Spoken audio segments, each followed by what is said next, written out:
నమస్తే, welcome to our channel. కూటమి ప్రభుత్వం అధికారంలోకి వచ్చిన తర్వాత అసలు రైతు సమస్యలను పట్టించుకోవట్లేదు. అదే మా హయాంలో అయితే ఒక్క రైతు కంట తడి కూడా చూడలేదు, మేము అసలు కన్నీరు పెట్టుకున్న దాఖలాలే లేవు అని చెప్పి వైసీపీ నుంచి ఏ నాయకులు వచ్చినా సరే పదే పదే చెప్తున్నారు. కానీ 2023 గణాంకాల ప్రకారం జాతీయ నేర గణాంకాల సంస్థ కొన్ని విషయాలను బయటపెట్టింది. మరి వారానికి సగటున 4 రైతులు, అదేవిధంగా రోజుకు 2 వ్యవసాయ కూలీలు బలవన్మరణానికి పాల్పడ్డారని ఇది వైసీపీ హయాంలోనే జరిగింది 2023 గణాంకాల ప్రకారం. మరి అసలు దీని అంతటినీ కూడా ఏ విధంగా చూడాలి తెలుసుకునే ప్రయత్నం చేద్దాం. దీన్ని విశ్లేషించడానికి మనతో పాటుగా ఉన్నారు సీనియర్ జర్నలిస్ట్ సత్యమూర్తి గారు.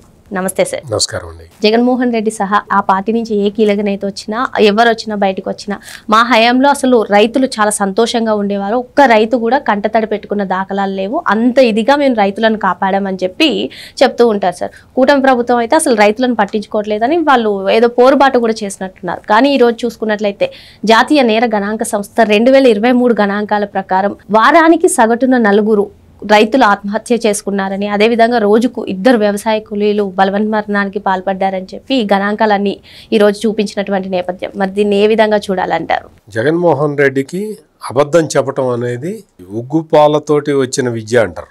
అంటే చిన్నప్పటి నుంచే, పుట్టినప్పటి నుంచే మరి అతనికి మరి అబద్ధాలు అనే ఉగ్గుపాలు పోసి పెంచినట్టున్నారు. లేకపోతే పొద్దున్న లేచిన దగ్గర నుంచి అబద్ధాలు ప్రచారం చేయటం తప్ప వేరే ధ్యాసే లేదు. జగన్మోహన్ రెడ్డి మొత్తం ఎక్కడ ఏది చెప్పినా కానీ అది అబద్ధమే. నిజం చెబితే జగన్మోహన్ రెడ్డి తల 1000 ఒక్కలవుతుంది అనుకుంటా. అందుకనే ఎప్పుడు నిజం చెప్పడు. ఆంధ్రప్రదేశ్లో రైతుల ఆత్మహత్యలు, రైతు కూలీల ఆత్మహత్యలు జగన్మోహన్ రెడ్డి టైంలో ఎన్ని జరిగినాయి, ఎంత జరిగినాయి అనేది నేషనల్ క్రైమ్ రికార్డ్స్ బ్యూరో 2023కి సంబంధించిన డేటా రిలీజ్ చేస్తే నిజంగా ఒక్కసారి దుఃఖం వచ్చేస్తుంది. ఇటువంటి జగన్మోహన్ రెడ్డి అంటే ఒక్క రైతుల్లో కాదు, అంటే ఫార్మింగ్ సెక్టార్ ఒక్కటే కాదు, మొత్తం దళితులు ఊచకోతకి గురయ్యారు, మహిళలు బలవన్మరణాలు, రేపులు విపరీతంగా పెరిగిపోయినాయి, క్రైమ్ రేటు విపరీతంగా పెరిగిపోయింది. అటువంటి పరిస్థితుల్లో రాష్ట్రాన్ని అతలాకుతలం చేసిన ఈ జగన్మోహన్ రెడ్డి ఈ రోజున వచ్చి అన్ని అబద్ధాలు చెప్పుకుంటూ తిరుగుతూ ఉన్నాడు. జగన్మోహన్ రెడ్డి టైంలో అంటే 2023 సంవత్సరంలో చూస్తే మొత్తం మహారాష్ట్రలో 4151 రైతు ఆత్మహత్యలు జరిగినాయి, కర్ణాటకలో 2423 జరిగినాయి. ఆ తర్వాత ప్లేస్ ఆంధ్రప్రదేశ్దే. 925 మంది రైతులు ఆత్మహత్యలు చేసుకున్నారు. రైతు కూలీలు. రైతులకి గిట్టుబాటు ధర కావాలి.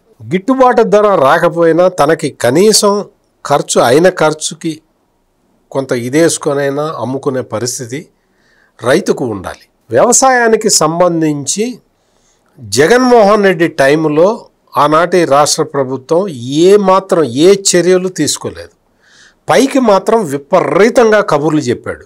ధరల స్థిరీకరణ నిధిని నేనే పెట్టాను అని చెప్పాడు. వాస్తవానికి ధరల స్థిరీకరణ నిధి అనే కాన్సెప్ట్ని భారతదేశం మొత్తంలో అమలు చేసిన మొట్టమొదటి వ్యక్తి నారా చంద్రబాబు నాయుడు. ఉమ్మడి ఆంధ్రప్రదేశ్లో స్టెబిలైజేషన్ ఫండ్ అనే ఒకటి తీసుకొచ్చి పెట్టాడు.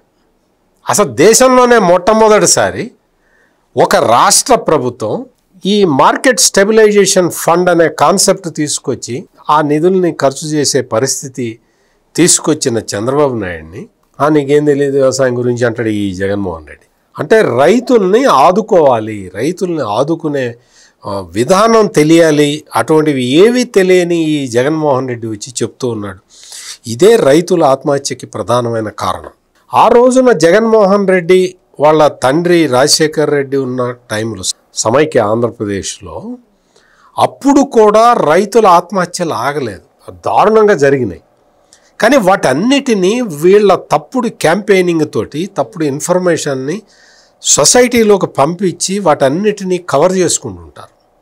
కవర్ చేసుకొని వీళ్ళేదో మహానేతల్లాగా వీళ్ళు ప్రజల్లోకి వెళ్ళిపోయి చెప్పుకుంటూ తిరుగుతూ ఉంటారు. వీళ్ళకున్న ధనబలంతో ఈ తప్పుడు ప్రచారాన్ని బలవంతంగా ఎక్కిస్తూ ఉంటారు, సమాజం నమ్మాలి అన్న ఉద్దేశంతో. అందుకనే రాజశేఖర్ రెడ్డి టైంలో రైతుల ఆత్మహత్యలు అప్పుడు కూడా రికార్డు స్థాయిలో జరిగినాయి. కానీ వాటిని కప్పిపుచ్చుకొని వాటిని అసలు బయటికి రాకుండా చేసి రాజశేఖర రెడ్డి టైంలో ఒక మాట అన్నాడు, రైతులకి కాంపెన్సేషన్, ఆత్మహత్య చేసుకున్న వాళ్ళకి కాంపెన్సేషన్ ఇవ్వాలి అంటే కాంపెన్సేషన్ ఇస్తే ఎక్కువ మంది ఆత్మహత్యలు చేసుకుంటారు అన్నాడు. అంటే డబ్బుల కోసం రైతులు చచ్చిపోతారు అన్న ఉద్దేశంలో. అటువంటి రాజశేఖర రెడ్డి కానీ ఇప్పుడు ఈ జగన్మోహన్ రెడ్డి కానీ వీళ్ళు వచ్చి జగన్మోహన్ రెడ్డి టైంలో అసలు ఆంధ్రప్రదేశ్ రాష్ట్రంలో వరి రైతులు క్రాప్ హాలిడే ఇవ్వటం ఏంటి? ఈ జగన్మోహన్ రెడ్డి వల్ల వరి రైతులు క్రాప్ హాలిడే ఇచ్చారు.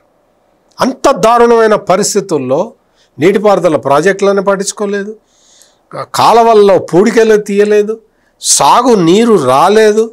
తర్వాత ఏదో ఒక విధంగా కష్టపడి పంట పండిస్తే వరి పంటకు కూడా ధాన్యం సేకరించిన తర్వాత నీకు 9 నెలలు 10 నెలలకు కూడా జగన్మోహన్ రెడ్డి డబ్బులు వేయలేరు రైతుల ఖాతాల్లో. దాంతో చాలామంది రైతులు డిస్ట్రెస్లోకి వెళ్ళిపోయారు. ఆ పరిస్థితిని మనం ప్రత్యక్షంగా ఈ రోజున నేషనల్ క్రైమ్ రికార్డ్స్ బ్యూరో చెప్తుంటే మనకి అర్థమవుతున్నది.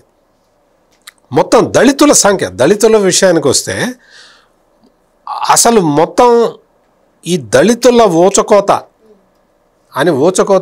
అని మనం అనుకుంటున్న ఇది కరెక్ట్ అని చెప్పి ఎన్సిబి తన రిపోర్ట్లో చెప్పింది. మొత్తం దక్షిణ భారతదేశంలోనే ఆంధ్రప్రదేశ్ అగ్రస్థానంలో నిలిచింది దళితుల్ని ఊచకోత కొట్టడంలో. ఎట్లా ఇది చేయాలి? 2023లో కర్ణాటకలో 1923 దళితుల మీద అకృత్యాలు జరిగితే తెలంగాణలో 1709 జరిగినాయి, తమిళనాడులో 1921 జరిగింది, కేరళలో 1128 నేరాలు జరిగినాయి. ఆంధ్రప్రదేశ్లో ఎంత తెలుసా? ఆంధ్రప్రదేశ్ ఫిగర్ చెప్తే ఈ జగన్మోహన్ రెడ్డి రోడ్డు మీద తిరగటం కూడా బంద్ చేయాలి. ఆంధ్రప్రదేశ్లో 2023 సంవత్సరంలో నేషనల్ క్రైమ్ రికార్డ్స్ బ్యూరో చెప్పిన లెక్కల ప్రకారం 2074 మంది దళితుల మీద అత్యాచారాలు, అకృత్యాలు, హింస జరిగింది, అన్నీ మిగిలిన రాష్ట్రాలతో పోలిస్తే. సార్, గణాంకాలం ఈ విధంగా చెప్తున్నట్లయితే, సాక్షిలో చూసుకున్నట్లయితే మా హయాంలో, జగన్మోహన్ రెడ్డి హయాంలో శాంతి భద్రతలు బేష్ అంటూ ఆర్టికల్స్ రాసుకోవడం ఏ విధంగా చూడాలంటారు? అసలు ఇప్పుడు సాక్షి జగన్మోహన్ రెడ్డి పెట్టుకున్న పేపరే కదా, వాళ్ళు అంతకు మించి ఏమి రాస్తారు? వాళ్ళు రాసేవన్నీ అబద్ధాలే. మీకు ఇంకొక విషయం చెప్తాం. మీకు రాజ్యానికి వ్యతిరేకంగా నేరాలకు పాల్పడ్డారని ఐపీసీలో 121, 121A, 122, 123 సెక్షన్ల కింద 2023లో కేసులు పెట్టిన కేసుల్లో మణిపూర్ ఫస్ట్ ప్లేస్లో ఉంటే ఆంధ్రప్రదేశ్ సెకండ్ ప్లేస్లో ఉంది. అంటే ఎంత దారుణంగా ఉందో చూడండి. అంటే ఇవన్నీ కూడా రాజ్యహింస, అంటే రాష్ట్ర ప్రభుత్వం మీద తిరుగుబాటు చేస్తున్నారు అని పెట్టిన కేసులు. అంటే జగన్మోహన్ రెడ్డిని ఎవరా ఇదేందా తప్పయా, ఆ దళితుల మీద అత్యాచారం ఆపయా, ఆ రైతుల ఆత్మహత్యలు ఆపయా అని ఎవరన్నా అడిగితే వాడి మీద కేసులు పెట్టు. అటువంటి కేసుల్లో ఆంధ్రప్రదేశ్ మణిపూర్ తోటి పోటీ పడ్డది. ఎంత దారుణం, ఎంత నీచం! ఇటువంటి ఈ జగన్మోహన్ రెడ్డి ఇప్పుడు వచ్చి ఏదేదో చెప్తాడు. అదంటాడు, ఇప్పుడు అసలు రాష్ట్రంలో శాంతి భద్రతలు లేవు అంటాడు, రాష్ట్రంలో అసలు స్వేచ్ఛ లేదు అంటాడు. ఎవరిని? ఈ పెద్దిరెడ్డి మిథున్ రెడ్డి లాంటి నేరస్తులను అరెస్ట్ చేస్తే, పెద్దిరెడ్డి మిథున్ రెడ్డి ఆ లిక్కర్ స్కాండల్లో నీకు పట్టుబడితే సుప్రీంకోర్టు దాకా వెళ్తే బెయిల్ రాకపోతే, యాంటిసిపేటరీ బెయిల్ ఇవ్వలేదు, సుప్రీంకోర్టు రిలీఫ్ ఇవ్వనుంది, అప్పుడు అరెస్ట్ చేస్తే అటువంటి వాళ్ళని అరెస్ట్ చేయటం తప్పు అంటుంది ఈ జగన్మోహన్ రెడ్డి. అంటే ఇంకా దళితుడు వల్లభనేని వంశీ అని ఒక అతను ఉండేవాడు, ఇప్పుడు కొంచెం కాలగర్భంలో కలిసిపోయాడు. కానీ అతను ఏం చేశాడు? వాళ్ళ గవర్నమెంట్ పోయింది, జగన్మోహన్ రెడ్డి శిష్యుడు, ప్రథమ శిష్యుడు అతను వల్లభనేని వంశీ. వాళ్ళ గవర్నమెంట్ పోయింది, కూటమి ప్రభుత్వం అధికారంలోకి వచ్చిన తర్వాత పాత కేసులకి సంబంధించి ఏదైనా కేసులు మళ్ళీ బయటకు తీస్తారేమో, తనను అరెస్ట్ చేస్తారేమో అన్న ఉద్దేశంతో ఒక దళిత యువకుడిని కిడ్నాప్ చేసి తీసుకెళ్ళాడు, దాని మీద అరెస్ట్ చేశారు. అంటే ఇటువంటి వాళ్ళని అరెస్ట్ చేయటం శాంతి భద్రతలకు విఘాతం కలిగించటమా? శాంతి భద్రతలకి విఘాతం కలిగించే పరిస్థితులు ఇవి. వాళ్ళని అరెస్టు చేయటం కరెక్టా, అరెస్టు చెయ్యకపోవటం కరెక్టా? జగన్మోహన్ రెడ్డి, ఇటువంటి విషయాలన్నీ నేను ఇప్పుడే చెప్పా కదా, మణిపూర్ తర్వాత స్థానంలో నువ్వు చూసుకోపో. మణిపూర్ అంటే తెలుసు కదా, మణిపూర్ ఇష్యూస్ అందరికీ తెలుసు కదా. మణిపూర్ తర్వాత స్థానంలో ఆంధ్రప్రదేశ్ ఉంది. జగన్మోహన్ రెడ్డి శాంతి భద్రతల గురించి, దళితుల మీద అత్యాచారాల గురించి, మహిళల మీద అఘాయిత్యాల గురించి నువ్వు ఎంత తక్కువ మాట్లాడితే అంత మంచిది. నీ టైంలో అందరినీ కోత కోసావు. మరో అంశంతో మళ్ళీ కలుద్దాం. Thank you sir. నమస్కారం.